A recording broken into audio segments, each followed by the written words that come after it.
रहस्यमय घर। एक बड़े शहर में गुड्डू और बबलू दोनों भाई एक साथ रहते थे। दोनों भाइयों ने कॉलेज भी पूरा कर लिया। उनके परिवार में अब कोई नहीं था। वो अपने चाचा के यहाँ रहते थे। गुड्डू, अब हमारा कॉलेज भी पूरा हो गया है। मुझे लगता है भाई कि अब हमें कोई बिजनेस कर लेना चाहिए। बबलू, हमें उसके लिए बहुत पैसे चाहिए होंगे जो हमारे पास नहीं हैं। गुड्डू, हम चाचा से पैसे ले लेते हैं। बबलू, उन्होंने हमें पढ़ाया लिखाया है, हम उनसे पैसे कैसे ले सकते हैं, क्योंकि चाचा ने ही माँ बाप के जाने के बाद हमें पाला है। गुड्डू भाई, मुझे लगता है कि हमें अपनी पुश्तैनी हवेली बेच देनी चाहिए और फिर उसके बाद हम अपना और चाचा दोनों का जीवन बदल सकते हैं। बबलू, हाँ बात तो ठीक है। फिर कल सुबह अपने गांव राघवपुर के लिए निकलते हैं। वैसे भी वो हवेली खंडर है, उसे रखने का कोई फ़ायदा नहीं है। बबलू और गुड्डू सुबह की योजना बनाकर सो गए। अगली सुबह दोनों भाई उठकर राघवपुर के लिए बस में बैठकर निकल गए और कुछ घंटों बाद अपने गांव पहुंच गए। गुड्डू, अब यहाँ कैसे पता चलेगा कि हमारा घर कौन सा है? बबलू, चाचा ने बताया तो था कि जो सबसे बड़ा घर होगा वही हमारा घर होगा। गुड्डू, हाँ, और सबसे पुराना भी होगा। बबलू, कोई नहीं, चलकर ढूंढते हैं। दोनों भाई अपनी पुश्तैनी हवेली ढूंढ रहे थे, तभी उन्हें एक आदमी राजू मिला। राजू ने, ये जनकपुर है बबलू, लेकिन बस वाले ने तो यहीं उतारा था। जब बस वाले ने यहीं उतारा था तो यही होगा। बबलू, अजीब पागल है, जो पूछ रहा हूँ उसका सीधा सीधा उत्तर नहीं दे रहा है। राजू, तुझे मैं पागल लगता हूँ क्या बे? बबलू, ठीक है भैया, हमारी गलती है। अब हमें ये बता दीजिए कि यहाँ सबसे पुरानी हवेली के लिए रास्ता कहाँ से जाता है? राजू, मेरी उम्र बहुत ज़्यादा हो गई है, लेकिन मैंने कभी इस रास्ते को कहीं भी जाते हुए नहीं देखा है।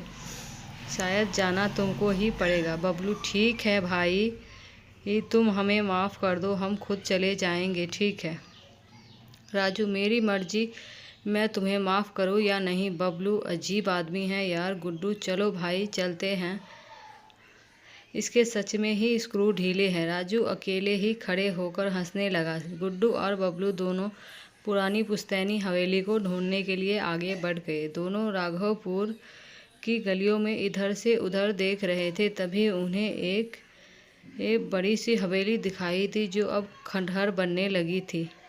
गुड्डू, ये हमारी हवेली जिसको हम ढूंढते ढूंढते पागल हो गए थे। बबलू, हाँ चलो अब इसके अंदर चलते हैं और इसको 1-2 दिन में ही बेच देंगे। गुड्डू, हाँ, हमें इसे जल्द से जल्द बेचना होगा। दोनों भाई अंदर गए, तभी अंदर से एक बूढ़ा व्यक्ति भीखू निकलकर बाहर आया।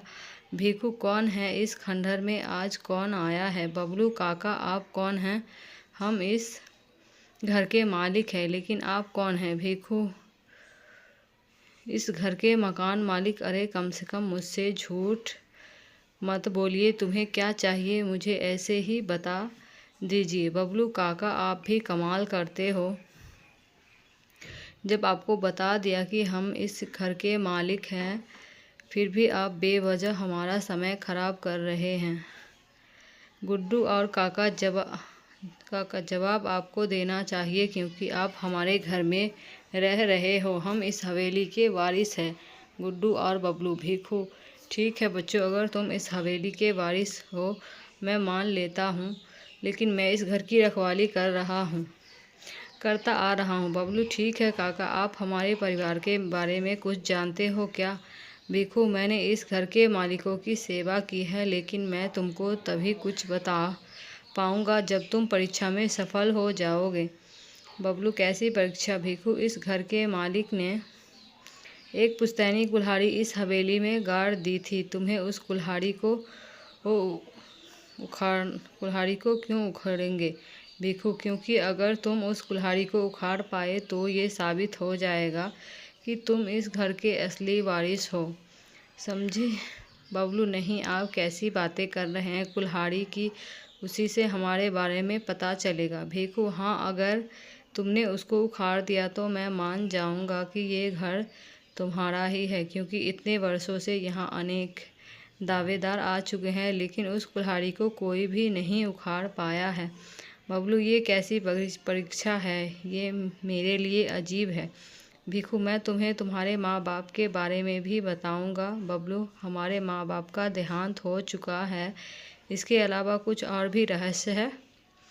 अगर ऐसा है तो ठीक है, हम दोनों परीक्षा देंगे, लेकिन उस कुल्हाड़ी को उखाड़ने के बाद क्या होगा? भिखू, ये सब तो तुम्हें कुल्हाड़ी उखाड़ने के बाद ही समझ आएगा, क्योंकि ये एक जादुई कुल्हाड़ी है। जो कुछ तो खास होगा। बबलू, ठीक है, कुल्हाड़ी कहाँ है? भीखू, बेटा, देख लेना, अगर तुम सच में इस हवेली के वारिस हो तभी इस कुल्हाड़ी को उखाड़ने की कोशिश करना, वरना जान से भी हाथ धो सकते हो। बबलू, हम सही है, इसलिए हमें कोई डर नहीं है, इसलिए आप जल्दी से उस कुल्हाड़ी के पास ले चलो। भीखू उन्हें हवेली के अंदर ले गया। वहाँ एक पेड़ था। भीखू, ये पेड़ की जड़ में जो कुल्हाड़ी है, तुम्हें उसे उखाड़ना है। ठीक है, वैसे आज तक कोई पहली परीक्षा को ही पास नहीं कर पाया। अगर तुमने इसे उखाड़ दिया तो मैं तुम्हें आखिरी परीक्षा दूंगा। बबलू, इतनी सी कुल्हाड़ी के लिए हमें डरा रहे थे? इसको उखाड़ना मेरे बाएं हाथ का काम है। भीखू, हाँ ठीक है, आप इसको उखाड़ ले। अगर तुम सच में इस हवेली के वारिस निकलोगे तो मेरी भी जिम्मेदारी ख़त्म हो जाएगी।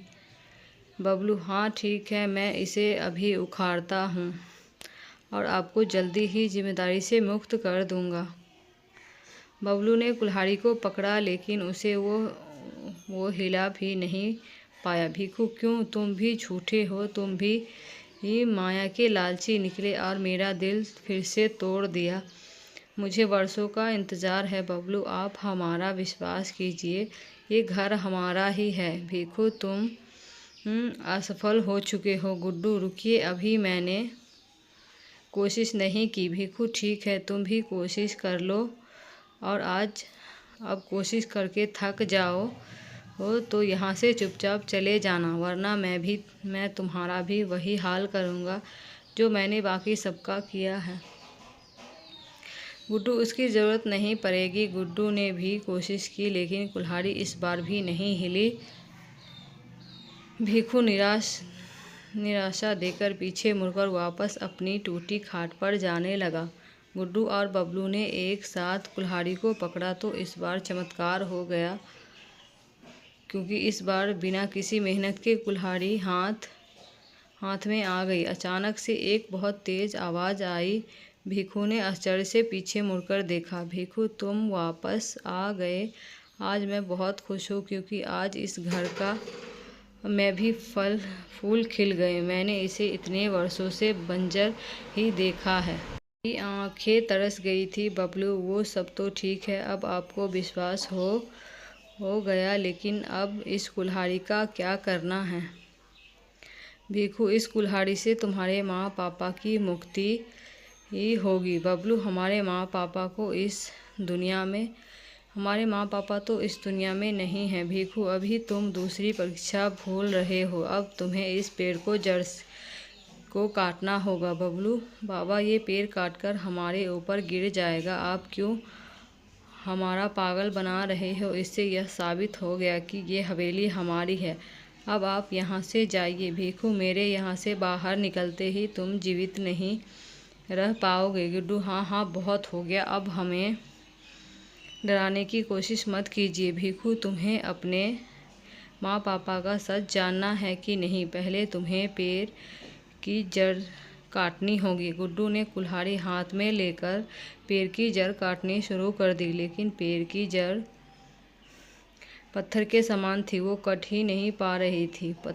गुड्डू को पसीने आ गए। फिर बबलू ने कोशिश की, वो भी थककर दूर बैठ गया, लेकिन गुड्डू ने हिम्मत नहीं हारी और फिर से कोशिश की, लेकिन इस बार उसकी मेहनत रंग लाई। पेड़ की जड़ कट गई और फिर उसमें से एक पीला प्रकाश निकला। देखते ही देखते पूरा घर पीले प्रकाश से भर गया, जिसके बाद पूरी हवेली नई हो गई और दोनों के माँ पापा भी बाहर निकल आए। वो भी आज़ाद हो गए। दोनों भाइयों को विश्वास नहीं हो रहा था कि वो अपने माँ पापा से मिल रहे हैं। माँ पापा, मैं जानता था कि हमारे बच्चे हमें आज़ाद कराने आएंगे। माँ, आज बरसों बाद मैं अपने बच्चों को देख पा रही हूँ। आज मैं बहुत खुश हूँ। हमने बहुत इंतज़ार किया है। ईश्वर ने आज हमारी सुन ली। बबलू, माँ पापा, ये सब कैसे हुआ? बताइए ना पापा। आज से बरसों पहले हम और तुम्हारे चाचा चाची गांव में रहते थे। दोनों भाई राम सिंह और अमर सिंह घर के आंगन में बैठे थे। भीखू भी वहीं पर खड़ा था। अमर सिंह, भैया मुझे घर में हिस्सा चाहिए। राम सिंह, अरे छोटे, तू ऐसी बातें क्यों कर रहा है? तू जो चाहेगा मैं दे दूंगा, लेकिन ऐसा क्यों? क्या हुआ कि तू बंटवारे पर उतर आया? गई मेरी कोई औलाद नहीं है, इसलिए आप अपने दोनों बेटों के लिए मेरी जायदाद भी हड़पना चाहते हैं। राम सिंह, छोटे, तुझे कोई भ्रम हुआ है। तू अपने बड़े भाई पर इल्ज़ाम लगा रहा है। तुझे शर्म नहीं आती? अमर सिंह, अगर ऐसा नहीं है तो आप मुझे अपने दोनों बच्चे और सारी जायदाद दे दो। राम सिंह, तुम सारी जायदाद रख लो, लेकिन मेरे बच्चों की तरफ आंख उठाकर भी मत देखना, नहीं तो देख लूँगा तुम्हें। गुड्डू, फिर क्या हुआ? पिताजी, पापा, फिर अगले दिन तुम्हारे चाचा ने हम दोनों को मारकर इस पेड़ के नीचे गाड़ दिया और खुद तुम दोनों को लेकर शहर भाग गया। लेकिन वह भूल गया था कि हमारी आत्मा के होते हुए वो जायदाद नहीं ले सकता, इसलिए वो ले नहीं पाया। भीखू ने बहुत मदद की है, क्योंकि भीखू जब शहर से ये सामान लेकर वापस आया तो उसने आवाज़ लगाई, भीखू, मालिक साहब, मालकिन, आप सभी कहाँ हैं?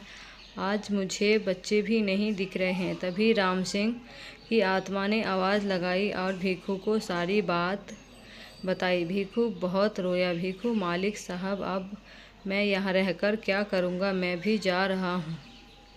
राम सिंह, अब यहाँ तुम्हारी ही ज़रूरत है और तुम्हें रहना होगा, क्योंकि अमर सिंह जायदाद लेने आएगा और उसे हम जायदाद नहीं लेने देंगे। इसलिए वो किसी और को भेजेगा जिनको हम मार देंगे, लेकिन उसमें हमारे बच्चे भी हो सकते हैं। इसलिए इस कुल्हाड़ी को सबसे उखड़वाना, हमारे बच्चे के ही उखाड़कर पेड़ की जड़ काट पाएंगे। हमारी मुक्ति हमारे बच्चों के हाथों होगी। जब तक बच्चे आकर ऐसा नहीं करेंगे, तब तक हमारी आत्मा भटकती रहेगी। तब से हम यहाँ हैं। बबलू, हम चाचा को सज़ा ज़रूर दिलवाएंगे।